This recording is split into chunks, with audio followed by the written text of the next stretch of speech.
Maman, dur bizə bundan iş səhv eləyəcək sana, maman. Həqqi alacaq, bax. Haramdır.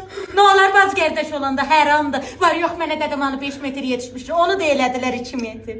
Ay maman, səhv eləyəcəksən. Bizə bundan iş sənin o dayıdan həqqi alacaq, gərək alaq. Şikayət eləyəcəyəm. Şikayət eləyəcəyəm.